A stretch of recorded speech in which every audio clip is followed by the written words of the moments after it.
Good afternoon, friends. It's a pleasure to welcome you to the Afternoons with an Author. And this time, our author is the senior-most professor of Jawaharlal Nehru University, Professor Makarand Paranjape. Welcome, Makarand. It's an honor and a pleasure for us to have you with us. I think for the third or fourth time on the platform of Value of Words. So thank you very much for being with us. And I'm very happy to welcome two young friends from JNU, Dhananjay Tripathi and Dhananjay Singh. There's something that the three of us, other than Makarand, have in common. We have all fought elections in the JNUSU. Dhananjay and I have succeeded in the ballot, and Dhananjay Singh, of course, is one of those distinguished people who did not win the electoral battle, but has now a professor or teaching at JNU. Friends, this is a book which has already been reviewed several times. It's a book which has been discussed in several fora. And I think today is the time when so many of us from JNU, we represent, I joined JNU in 1979, which shows how ancient I am, and my young friends are here. But JNU has always been the center of controversy. JNU has always been the center of debate. And I think, as Makarand writes in the prologue, that the story of JNU is also the history of our times. It's also the history of India's ongoing transformation. It is also the story of changing the self apprehension of a people of multiple meanings of nationalism. It's about being Indian, and I think this is something which JNU has taught us. One thing which has always been there about JNU, it's always had students from all over the country. It's always been a place where discussions have been on the basis, at least, I mean, I can certainly say from 79 to 83, 84, when I was there, discussions have been of a very high order.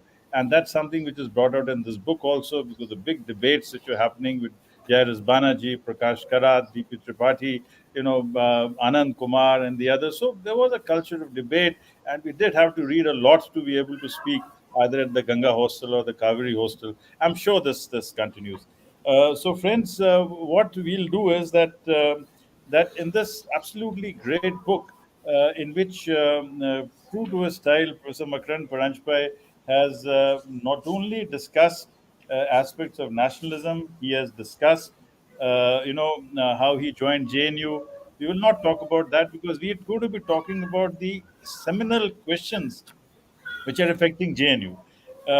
He talks in great detail about the lecture which he gave at the teach-in, and that was a lecture on Tagore and Gandhi and about nationalisms as we might call it, and how sometimes what happens is that we tend to take one statement from an individual and build an entire theory about it. Now, as Makarand points out, there were four phases to the nationalism of Tagore. There are many ways in which Gandhi looked at nationalism. So that's the main debate that we'll be having. And then we'll talk about, Azadi, we'll talk about Swaraj, the difference between Azadi and Swaraj.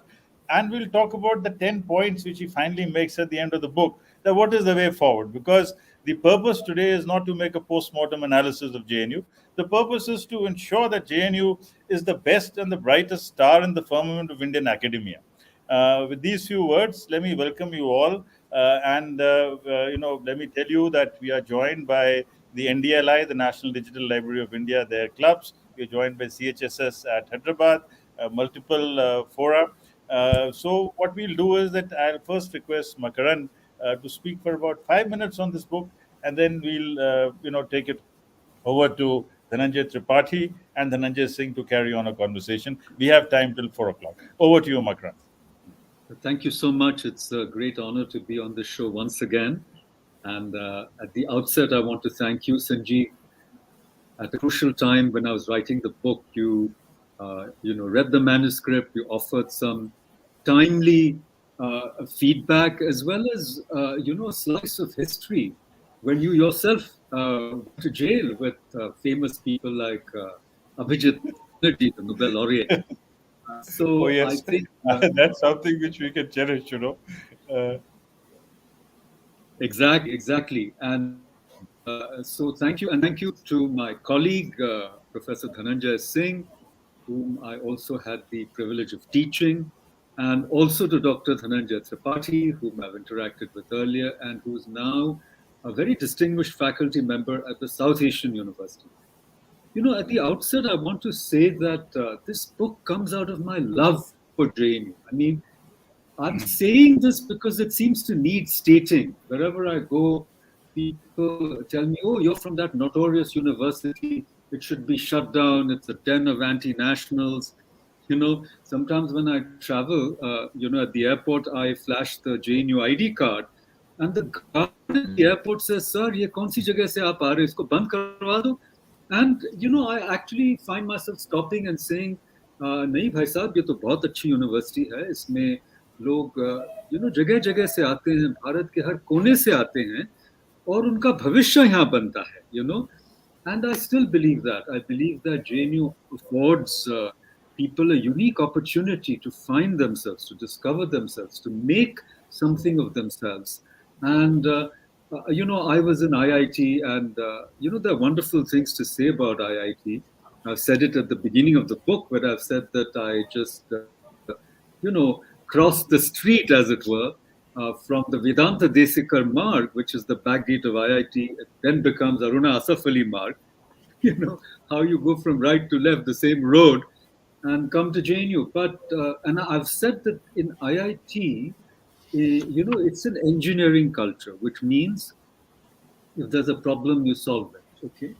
And in JNU, unfortunately, I've said in this book, if there's a problem, you invest in it, you embroider it, and you not only coexist with the problem, but you exploit the problem, like the hostel problem, or, whatever problems we've had, we could solve them. We could have solved them 20 years ago. We never did, because they feed into some political agenda or the other. But having said that, what I'm trying to say is that if you compare JNU with, let's say, the IITs, there's a tremendous degree of individuation in JNU. You scratch a JNUite, even if they are completely a part of some political dispensation or the other, as I said, you scratch them, and beneath the surface, they're full of ideas, they're full of opinions, and they will give you their own version and view of both the history and of the world. So I want to say, offhand, or at the outset, that I really appreciate my university, JNU, though I never studied there. And as I'm slowly sort of inching towards my retirement, almost every day I spend on the campus fills me with a kind of joy. I tell you, I walk, every corner of this campus I've walked. I mean, the peacocks that come to my home, or the hedgehog that suddenly, creeps out of the bush, the kingfisher I saw the other day, both the human as well as the non-human life on the campus, and my students, even though there are very few nowadays. I appreciate this place. I cherish it. And the book came out of, this urge to tell the truth about JNU, at least the truth as I saw it, and to restore this university to an academic, greatness that it once enjoyed, rather than seeing it kind of, fall into the quicksands, waste itself in the quicksands of ideology and anti-intellectualism, frankly, which is what I see happening around me. And maybe there's a silver light at the end of the tunnel. I think the new admission policies, which, even though they are very centralized, are going to eliminate some of the, I would say, the malpractices where people were getting into JNU, though they didn't really deserve to be there, just for political reasons. I think that's being wiped out now. The people staying on for years and years and years, now there's a time limit, you've got to finish and leave. I think these reforms are going to change the culture of JNU. There will be a loss also of some sort, because every change brings both a positive and a negative. But I think the positive will be a restoration, I think, of the intellectual orientation of this university from its over-politicization, as it happened in the last 5-6 years, especially 2016, when the whole university was turned against, turned into an anti-Modi Sarkar platform, which I don't think is the purpose of a university. Thank you, Makarand. So over to you, Dhananjay. Yeah, first of all, thank you, Sanjeev sir, for giving this opportunity to be in this distinguished panel. I read the book. I enjoyed the book to begin with. And I congratulate Professor Paranjape for writing this book on an issue that is in national and international news for different reasons, and I believe for mostly for wrong reasons. Uh, I also like to thank Professor Paranjape and for writing such a book, comprehensive book. And I feel that what really makes JNU different is this book is itself. If one go through it carefully, despite whatever differences Professor Paranjape has really written in this book, I feel chapter 4, that is on a Gandhi idea and Tagore's idea of nationalism, chapter 8 and 9, very strong, very powerful. It's a must-read book, not only for those who are thinking about GNU, but those who are also thinking about the higher education of the country. There are a lot of suggestions offered in this book as how things has to be reformed. And let me quote from page number 188, and that is my first question to Professor Paranjape. Uh, and when he says, whether JNU or Indian nationalism, in fact, the entire education system must be reformed.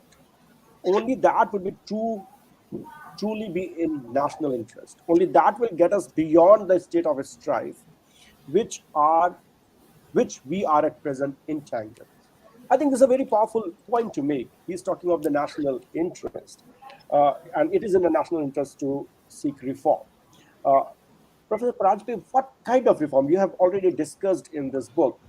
But coming from JNU, I also can say that these episodes are not new in JNU. Anti-emergency struggle in JNU, we have seen that. We have seen students even not allowing the Prime Minister of India to enter the campus. I'm referring to Indira Gandhi's uh, incident. Students in JNU have also shown black flag to the earlier Prime Minister, that is Manmohan Singh, when he visited JNU. So all these incident has happened.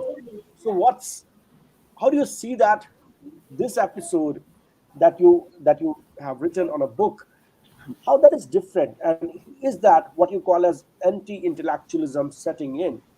So I just like to get some clarification, and also what kind of reforms you are suggesting for this university and for the higher education. Thank you. Thank you for that question. I want to distinguish between anti intellectualism and anti establishment politics. I think, vibrant university is free. It's free to critique the government, free to critique authority. I don't think that I am alarmed or I object to that sort of spirit, in the youth. But I feel that in retrospect, when we look at 2015, 16, there were these cells, I would call them, which were in different universities in India. University of Hyderabad was one. JNU was in the forefront, of course. BHU, Aligarh Muslim, Jamia Millia. There's so much agitation.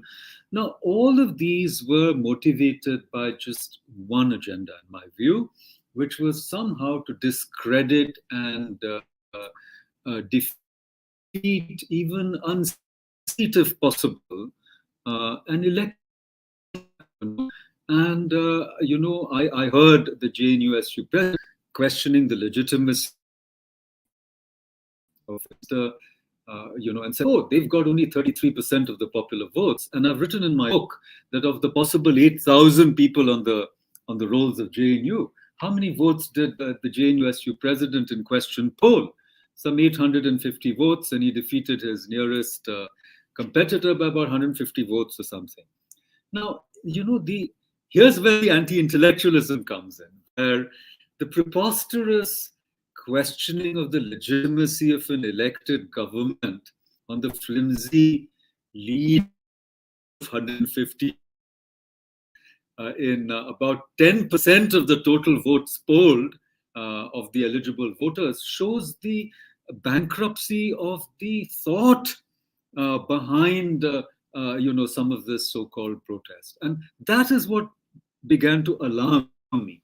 When I heard the arguments being bandied back and forth, I would ask very simple questions, including questions about,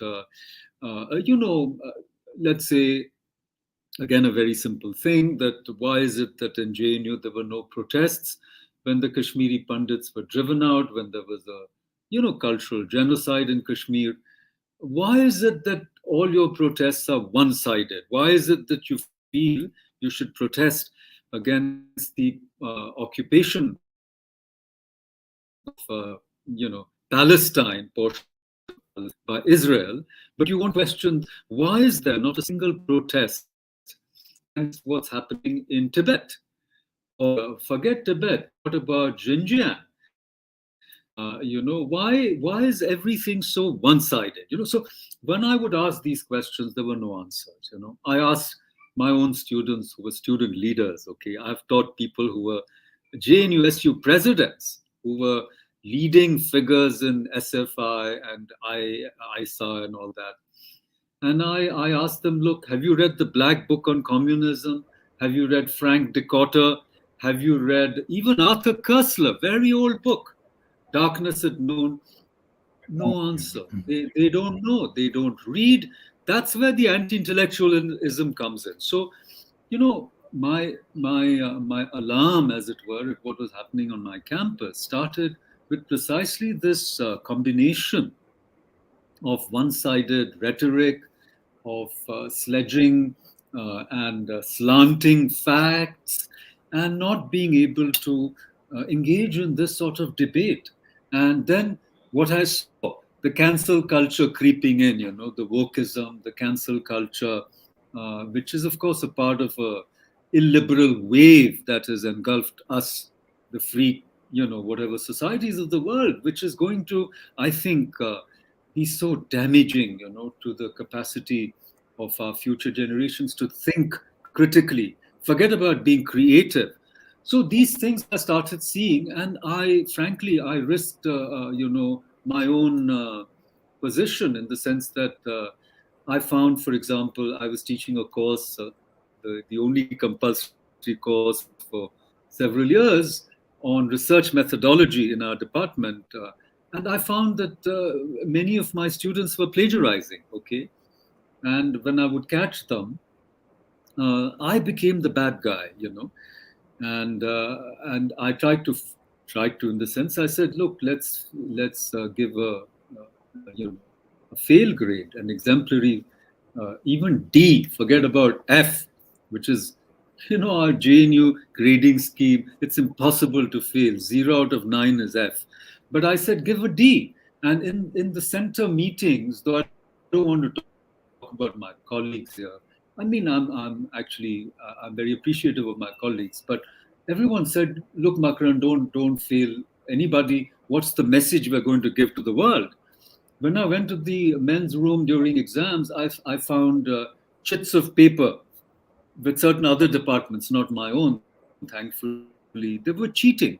I asked the teachers, I said, look, sir, aapke class mein ye nakalbazi ho rahi hai. So the teachers used to say, sir, wo pass kaise honge? Unko kuch aata to nahi hai. So these were things which I found intolerable. I said, we have to stand up against this sort of culture, because that's not what JNU was, right? And then, amazing things happened. Like in 1 year, I think these were M.Tech theses. Most of them were plagiarized. And then finally the university said you should have, every thesis has to go through the plagiarism check software. And then, I mean, in a sense, my position was exonerated. But when I said I myself felt, targeted, all these students, they boycotted me. So for several years, I had no PhD students, So, I mean, what I'm trying to say is that, the question that you asked about the anti-intellectualism and the politics, and the link between them. This is what I found distressing, which is that you didn't need to develop an intellectual capacity. All that was needed was to take a politically correct position, and that was the shortcut to to marks, to grades, to promotions, whatever, which I think was anti-intellectual. Now, you asked another question about reform. I'm sorry to be so outspoken here, but in our public education system, higher education, we have 30 million people in higher education in India, more than the population of Australia. Every seat is attached to some quota or the other. When we think about Swami Vivekananda going to Kerala, he said this is a madhouse of caste. We've turned higher education into a madhouse, of deprivation, backwardness, caste, something. When are we going to get out of it? No one will touch it, and our students are being driven away. We are spending more than 10 to 15 billion dollars every year because our students don't get admissions. They're going to places like Ukraine. So the reform has to be root and branch. You can't be tinkering. It's really a serious issue. You want to be globally competitive, but you created a system where everybody's shackled. Now, I'm not saying that no good has come out of this. Yes, let's be democratic. If all things are equal, prefer the underserved, prefer the deprived, prefer the people who've been, discriminated. But right now, we've created this, whatever. We've created a mess, honestly. So this is a controversial issue which no one wants to speak of. And since, as I already said, I'm close to retirement, I should start speaking now at least, though I've been speaking in the past. I'm saying this is one issue, but there are hundreds of such issues which need to be tackled, And we've been a sort of independent country for 75 years, and we've spent a lot of energy in democratizing education, which I'm in favor of. But we have to bring back excellence in all fields of human endeavor. And instead, we are swimming in a sea of mediocrity. And anyone who speaks up is like beaten down to pulp, today. They'll attack you, they'll pull you down, and this is a demoralizing situation in academics. Thank you, Professor Paranjape. Over to you, Dhananjay Singh. Thank you so much, Dr. Chopra, for this opportunity, and many congratulations, Professor Paranjape, for your excellent book. And I'm so glad to have Dhananjay Tripathi with me here today. Um, well, um, uh, because I have been Professor Paranjape, as you know, in the same center, been to the events that actually catch your focus, 2016 and thereafter, till almost 2019, the protest, the fee protest as such. And let me take a cue from your statement in the book, wherein you say that most of the Bengalis, in fact, come from some sort of a bourgeois background and they go left leaning, whereas the Biharis, actually, who come from, let's say, more working class, underprivileged class, go the right way. And when I personally reflect upon my background before I come, I'm son of a farmer from Bihar, and it's always a mixed feeling about JNU, though I went the way you in fact predict in your book. But I'm here because of JNU, uh, as perhaps Dhananjay as well would share. Then JNU has made us, transformed us. At the same time, the events that you describe and you interpret and the way forward that you suggest are quite pertinent and intellectually engaging, emotionally motivating. Uh, let me come back. Let me come to a concept, a theoretical framework, or an idea that you propose in the book, about what you call intermediate hermeneutics, and almost taking from Nagarjun's Madhyam Marg, one of my favorite philosophers, Nagarjuna. I have a poem on Nagarjuna, actually. And how do you see that actually as providing in a way providing a method to engage with the extremities on the both sides, because obviously I have been a victim as you have in some sort, because I was also sick of things, but you do hear people also on the other side uh, deriding JNU, as you rightly today you started with that.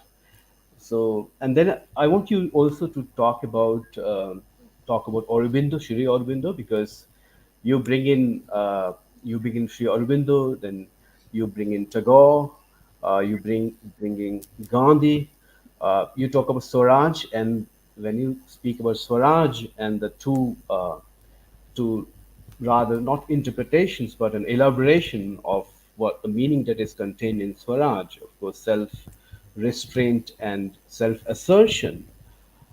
This also, in a way, intellectually, not only intellectually, but also in the sense of practicing oneself as an academic in a university campus, which is such a kind of a hotbed of opinions, of political rivalries, which is all the more great about a university campus.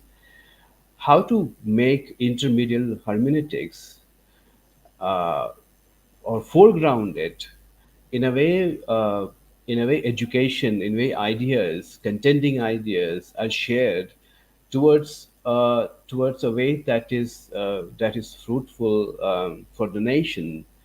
And I also want you to link this with nationalisms that you talk about. Perhaps there are, I'm asking you 4 or 5 interconnected issues, because that section of your book, as Dhananjay rightly pointed out, is intellectually, not only intellectually engaging, but in a way it also suggests some sort of a, if I can call a praxis that all of us can adopt and adapt at the same time. Yes, Professor Paranjape. Thank you, DJ. I'm glad you asked this question because for many, the book, I was at another institute of eminence, and I mean, the usual uh, thing happened that one person who was a JNU background person and another bunch of people attacked, the book, and they said, "Oh, this is just a collection of anecdotes." And I said, "Have you read that chapter where I've talked about intermediate hermeneutics?" And obviously, that skipped that chapter because it was intellectually, in a way, too demanding, and they had not heard of, Nagarjun, let alone read. But so I'm so glad you raised this question because the book is not just about some personal experiences or some anecdotes, but it's really about a way to understand India and to move forward, as you rightly said. And I think the key, in a sense, to a positive nationalism, especially when we talk about India at 75, is Swaraj. And as you said, if you look at the idea of Swaraj in a more intermedial way, and I've also said that intermedial should become remedial, it should heal us, it should heal the fractured body politic, because today we are a divided university. We are a deeply wounded and divided university, as you know, as well as in some ways a divided society. So the intermediality should also be a form of remediality. And if you look at Swaraj as the focal point, then as you rightly said, Swaraj should not be, self-loathing, self-abnegation, self-rejection, self-denial, nor should it be aggressive self-assertion. So that's what I'm saying. The opposite of appeasement is not aggression against somebody. So if you think about intermediate hermeneutics, then Swaraj would be, as you said, again, a form of self restraint when you have more power than your than I don't want to call them adversaries because they're all a part of India. If you become more powerful, you should show restraint. If you're less powerful, you should have the courage to resist power. So, Swaraj is a way to negotiate power. And unless we know how to negotiate power, we cannot decolonize ourselves, right? And a positive is you have to affirm the self, you know, without negating the other. You have to affirm the self without negating the self or without, aggressively attacking the other. And I think in all our current debates, you'll see these extreme positions being articulated, even on Gyanvyapi. You'll see an extreme position which says, quoting, even whatever, a religious doctrine that once, a piece of land is conquered, it will remain with that community till eternity or till Qiyamah. So that's a doctrine. And the other side, which says every single destroyed, whatever, or captured site, 40,000, some are saying 35,000, each one will be reclaimed. So for me, both these are extreme positions. And the benefit of all national interest lies in finding the middle path. So, and the middle need not be right in the middle. Middle doesn't mean that. Madhyamak doesn't mean right in the middle. It's not a mathematical mean or an average. It's really a negotiation. And it's the admission that no position is complete in itself, that each position needs the other for its own completion. हम एक दूसरे के पूरक हैं, हम एक दूसरे के दुश्मन नहीं हैं. So this sort of culture of dialogue needs to be restored even in JNU, I feel. And I think JNU is a place of possibilities. And similarly, India is a place of possibilities. So I hope this answers your question, at least to some extent. Let me, of course, there was this aspect about Nagarjun, which he mentioned, and then you also mentioned Anakentavad, the many ways of looking at the thing. Anekantavad, yeah. Anekantavad. And this is something which I heard during my Vipassana retreat also, so many ways of looking at but let me get you back to one statement that you make in the book, and that is about the state being all powerful. So whether the state is characterized by the left or by the right or by the center, every state, whether it is the state of the union or the state of a state, there is that that wish to have unbridled access to power, and that unbridled access to power means control over the university, control over the media, control over every little aspect, every aspect that you live. In fact, you say here, and I think it's very important. Let me say that most political parties, regardless of their beliefs, are statist, if not status quoist, and all of them push for greater bureaucratic and political control of our lives. So I think this is something I want you to comment on. And then, at one point you say that the fanaticism of Islam versus the fanaticism of the left. But I think all fanaticism, whether it is fanaticism of the left or the right or of Islam or, all fanaticisms there is something fundamentally difficult about accepting this proposition. And then, you can respond to this, and then we move back to both the Dhananjays. Correct. That's what I was trying to say, that substituting one form of intolerance by another form of intolerance doesn't serve a national interest. In fact, we are now facing a competition of intolerances, as it were. Competitive intolerance. I'll be more intolerant than you. You have just shown me, a mild form of intolerance. Now I will, show you how much more intolerant I can be. Now, this is so silly. Silly meaning, of course, dangerously silly. We hear about a famous film star's son being exonerated, and that shows you, on drug charges, he had to spend days in jail. This shows the power of the state. There's another activist in Maharashtra. She's languishing in jail for a Facebook post. I mean, look at this. Look at what we are doing to our own citizens. Our own JNU students are in jail for sedition. These were colonial laws. So, and as you said, it's not left or right or center or state or the government at the center. Everybody is using these laws. There are breaches of privilege. I have a friend who spent more than about a month in jail for comments which were considered offensive in Odisha, for example. What are we doing? We are the citizens of this country, and the state and its machinery. These are our elected officials, for heaven's sake. This is not our Mai Bap or some monarchs. These are people we elect for a certain duration, and every scheme of every government of this land is from taxpayers' money. These are resources of the people of India, right? And we are creating these personality cults, both at the state level and at the center level. What are we doing? Is this Swaraj? And obviously, I think an enlightened populace is what we need. Look at the fourth pillar. Look at the press, which is so important. Even the press is being, as it were, completely, infiltrated and dominated. Therefore, this is really the point. This obsession with control. I call it China envy.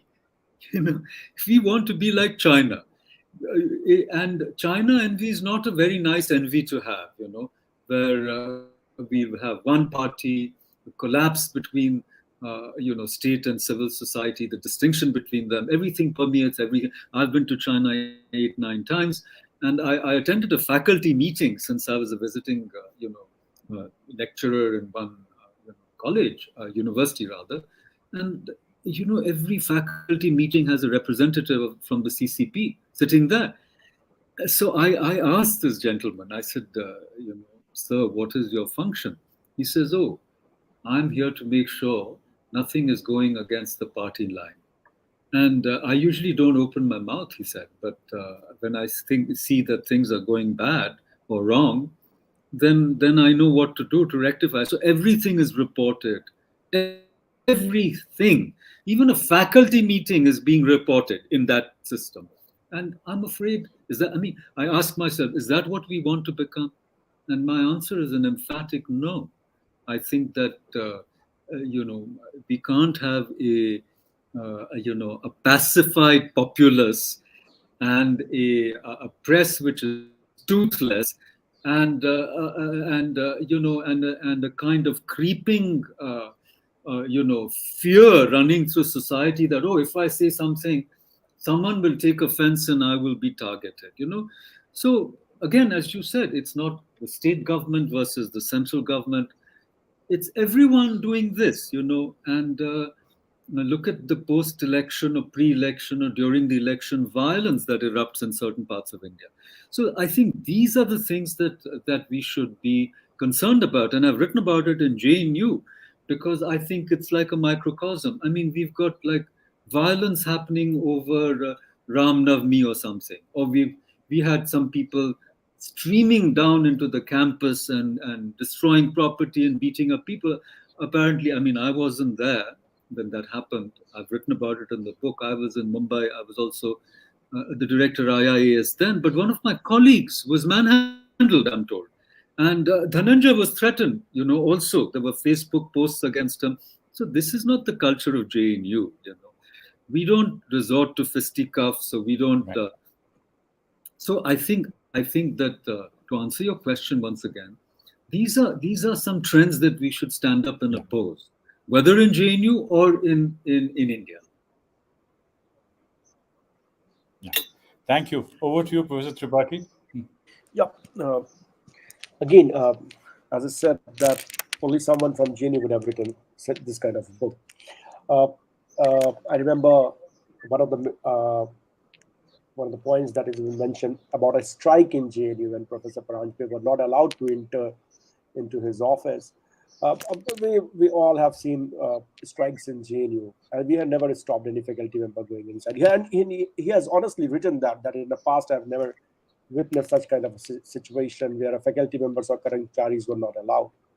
And he said in the book that I am Najib too, but allow me to go. I think that's really need a kind of a conviction, and this I can see this. He said that whether you are 30 or 56 lakhs, I hardly matter. It hardly matters to me. I will take my position. In a book, also, Professor Paranjape has written that there are no winners in this war, in this kind of a struggle that is going on. And that's a very important point to make, because a lot of in JNU, I can tell you from one perspective, they believe that they are being targeted particularly. This university is being targeted for taking certain kind of position, and these positions are not new. These were always there in JNU, like some kind of anti-regime. It's not about the this regime or that regime. It's always there. So there is a kind of a lot of vengeance, lot of targeting of the of all of us. Also within a lot of sections, and I'm not talking of a particular section, this or that, left or right, but there is, and you have rightly mentioned in your book that number of celebrated officers are from JNU, number of top politicians are from JNU. I can say, I can really, I don't like to name, but editors of Kamal Sandesh and organizers are also from JNU. To be very means, and I feel that, and we despite our differences, I quote this very proudly. Like, let's see, in every political party, the best of the intellectuals have some JNU connections. So, with all of this, I think everyone has gained from JNU. It's not like one or two political party. And you have said that the best of the academicians in different centers, in different universities, are also from JNU. You have rightly said that in your book. Uh, so, what do you mean with all of this? There is a lot of praise. And to be very frank, while preparing for the questioning, I was thinking that this book is defending GNU. There's a strong defense for GNU in this book. There's a point to introspection, and there's an appeal from everyone. Like, look, where are we and what we want it to be? And there's an appeal. I can see that appeal in the book. So, what do you mean when you say there are no winners? What this appeal mean? What you mean by reforming JNU? And also the last, and as a teacher, I just like to ask this question: your position on attendance policy. You have mentioned it here because that's also a very critical point when JNU student movement come. I can tell you one of my experience. Professor Pushpesh Pant used to take a class early in the morning at 9. Every seat used to be full. So has that really gone down? I can tell you some other names: Professor Varun Sani, Professor Amitabh Mattu. None of them are from left. Complete, like, full classrooms. So how come this attendance has become such a big issue in JNU now? And last point before I just you speak, I just wanted to tell you that as an student activist, I always heard good things about you, Professor Paranjape. None of the students have said that Professor Paranjape is a bad teacher. Everyone have praised you, left, right, and center. That is for your command on a subject. So what really happened? Means, is there some big change happened? Because I'm quite intrigued by that. Yeah, I mean, I hope it's only temporary, but I think that 2016 and even a little earlier, for 5 years, things were very divisive. So what actually happened is if you were not for somebody, you became against someone, you know. But I mean, I'm completely against, sort of attendance, especially for faculty. Apparently, they wanted fingerprinting. I mean, some kind of sensor, biometric. You know, luckily, COVID has thrown all of that out of the window. You know, so, but this sort of regimentation, etc. And if you ask me, first of all, JNU is in debt, apparently 100 crores in debt. The administration is broken down. Sometimes even the garbage is not being cleared. Faculty homes are in a terrible shape. We need very simple things in place. We need simple reform. But at a deeper level, we need this, culture of reading and writing and critical engagement. I mean, the left needed introspection. They didn't do it. I think the right needs introspection too. They need to read. I tell my friends in the right that, if you think you can just shout Jai Shri Ram or Bharat Mata Ki Jai and Indian civilization will become great, it won't. I mean, what text can you read which is more than 100 years old? Or what have you understood about your great civilization? What is a new idea you have? Tell me a new idea. Tell me a new book you read. And these kind of questions should be, the questions we ask in a classroom. And I'm afraid people are not, sometimes we interview students for PhD admissions and they're not able to tell you a book they've read. I mean, one of the things I admire about Sanjeev is even when I used to go to Labasna, his desk had books. Every day he was reading a new book. I mean, this is for me, I don't want to attribute all his greatness only to JNU, but I'm only saying that the cultivation of the mind, the curiosity. I mean, I'm reading practically a book, a new book every week. I'm reading some book or the other. Now, this is what we have to bring back, not only to JNU, but to the entire social sciences and humanities in India. The curiosity to engage with ideas, books. And this is not about a particular ideology. And as you rightly said, the editor of Organizer is from JNU. And his mind is very sharp, for example. So this needs to, when I say, when people from, let's say, ABVP talk to me, I said, you emulate him, see how he speaks, see what he has read. Why don't you do that? Why are you dumbing down everything? There's so much to read. I even ask, how much of Deen Dayal Upadhyay have you read? And they have no answer. And this is what is disappointing to me. So I hope that culture of reading, writing, debating comes back. And that is my hope for the future, really, for JNU. Thank you, Dhananjay Singh. Yeah, thank you, thank you. Professor Paranjape, and I'll just take it from Dhananjay here. Throughout the book, when one completes the book, and I can perhaps, I can relate to you in the sense that it's very difficult to pin down your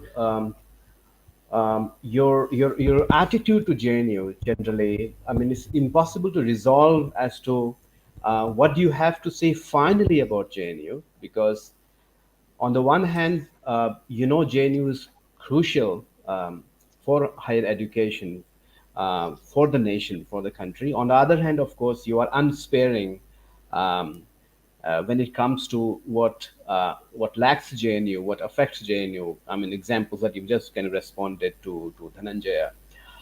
Um, so and I have been through this phase, in a very difficult phase personally, in the center, obviously, and all this.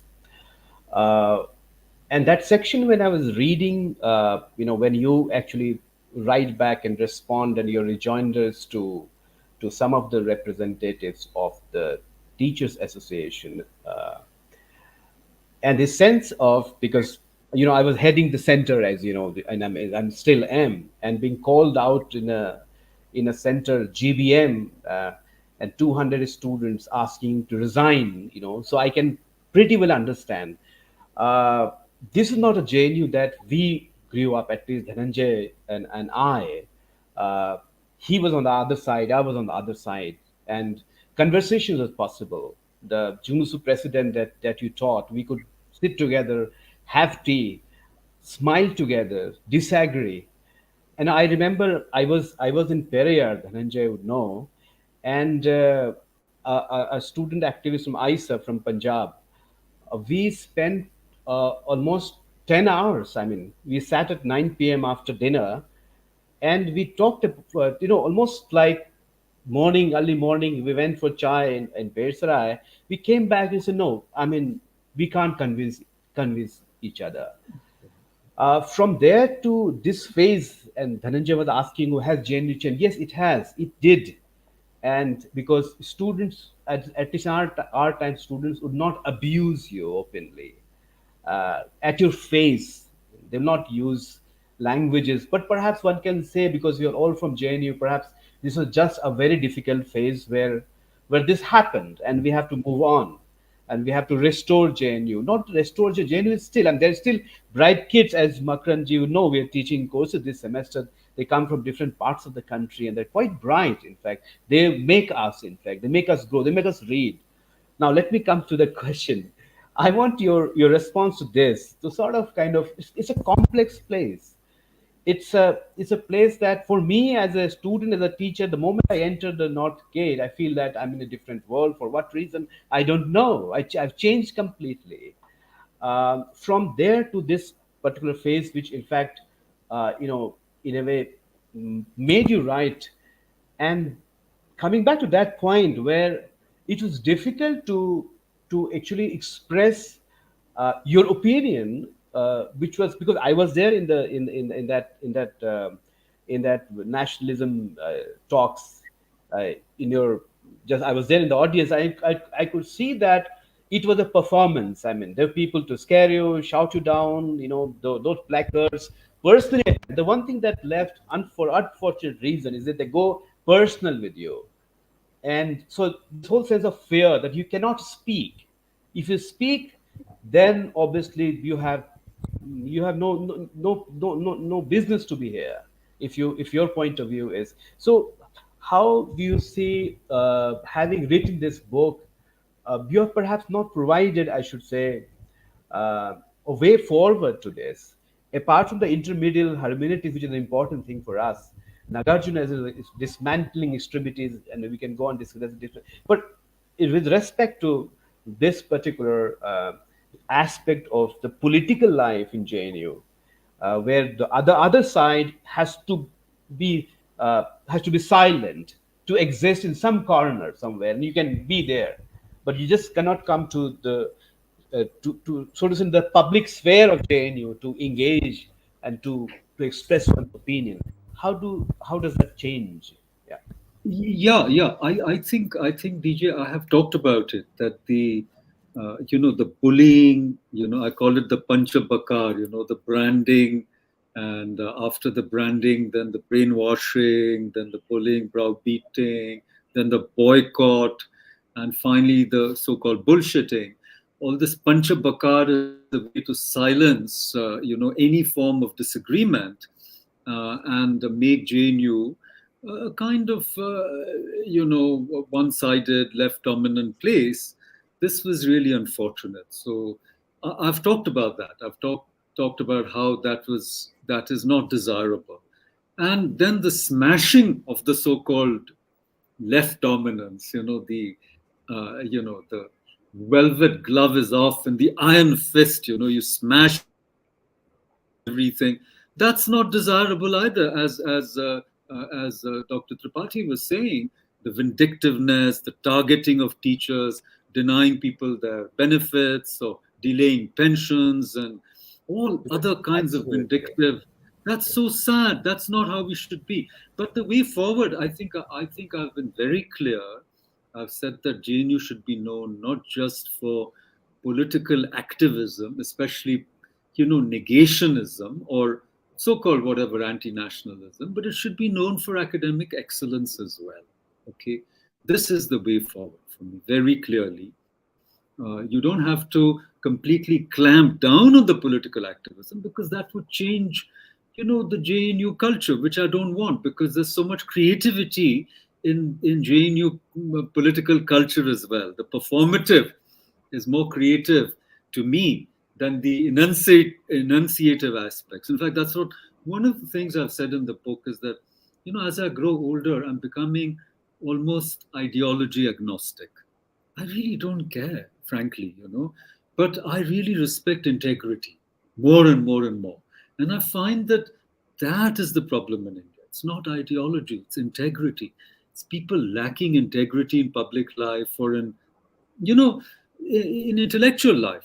It's that is our real issue. And the hypocrisy and the posturing and in a sense the superficiality of discourse, these for me are more dangerous, more in the long run. And you have to think deeply, you have to engage deeply with social issues, or with even philosophical issues, as you yourself do. That makes us great, I think, in JNU. Great meaning we shouldn't just be patting ourselves on the back because, we've got so many civil servants. I've talked about that in the Aramb program at the Statue of Unity. Look at the people sitting on the dais with the Prime Minister, 5 secretaries, Government of India, all from JNU, including Dr. Sanjeev Chopra. And then I found out the IPS, the DG, everybody was from JNU. It was so amazing to me, 10, 20 people. Yes. But that's not, And, that and all so from the same, yeah, more or less, same batch, those 85, 86, those batches. But you can't live off yeah, past same glory. batch. Yes, that was, yeah, You that can't was, do. the So I'm saying you have to bring back I think, that academic rigor. yeah, You have to okay. bring it back. Friends, that. We've got last 5 minutes left now, and I'll give all the three speakers a minute each to wind up the discussion. The last word will be with Professor Makarand Paranjpe. There are two very important things which he made just now, statements. One is, ideologically agnostic, but intellectual integrity. And I think it's very, very important that the intellectual integrity and intellectual rigor is a must for all universities. It's a must for all universities. And I think uh, I must say that in the period 79 to 80s, early 80s, when I was there was a lot of intellectual rigor. You could not step out to debate or to discuss something without reading. And I think that's the point which Dhananjay was making, that whether you were from, it was basically you had the SFI and the free thinkers and the revolutionary SFI and, some odd groups like the resurrection of nonconformist tradition and, all sorts of things. But we would debate endlessly. And that was the beauty of the whole thing. Bringing out a pamphlet, an election pamphlet in JNU meant that you had to spend 8 hours of research before you could bring out a pamphlet. And my favorite pamphlet, I remember, was something which we had written. It was called of Delphic Oracles and Egyptian Demigods. And so it was wonderful, going to Munirka, getting that whole print down. But another thing was that we were only 1,800 students at that point of time. Classes were still being held in the old JNU campus, and it was everybody knew everybody, and therefore it was a different world. Today, of course, there are 8,000 students, but we must march on, as they say. JNUSU and JNUTA must march on and move on. It's been wonderful discussing everything with you. 1 minute to Tripathi, 1 minute to Dhananjay Singh, and the last 2 minutes to Professor Paranjpe. Dhananjay Tripathi, please. Yeah, a must read book, and I want more books on GNU from GNU.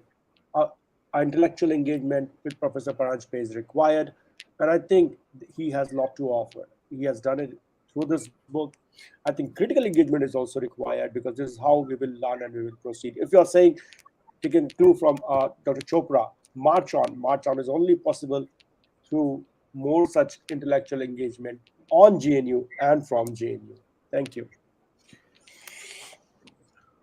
Yeah, I agree absolutely with Yes, Dhananjay Dhananjay Tripathi. Singh. Yeah, so I absolutely agree with Dhananjay Tripathi that the must-read book, wonderfully written, lovely prose, characteristic of Makarand Paranjpe, and in the book in a way moves us to realize that the university is crucial, and all that the university stands for is crucial. Obviously, where this freedom of ideas and thoughts and practices and freedom of being different, in fact, and this hope that there's no bullying from whichever side as such, so that people and thought positions from anywhere coexist for the betterment of the country and the citizens. So great book, and thank you, Professor Paranjpe. Thank you.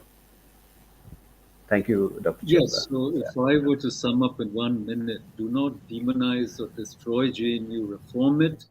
And as all good things, charity begins at home. So all good things begin at home.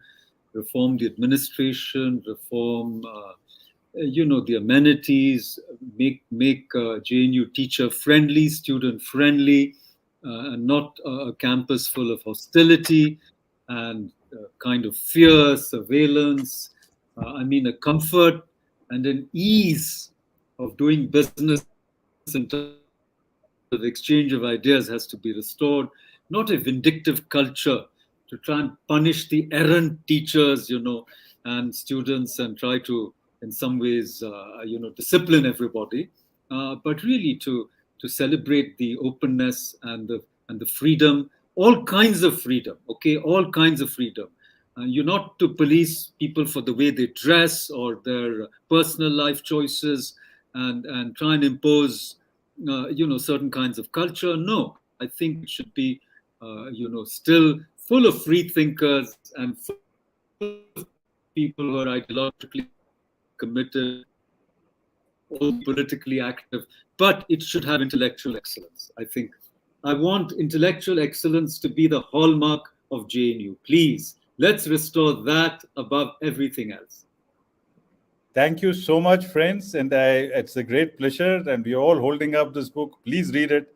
It's a great book. And we look forward to conversations every last Sunday of the month.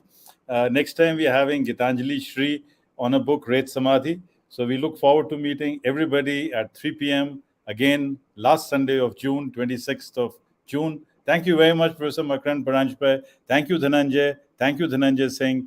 And all the best to the over 350 people who joined us on YouTube and Facebook. Thank you very much. Thank you. Thank you so much, Thank you. Dr. Chopra.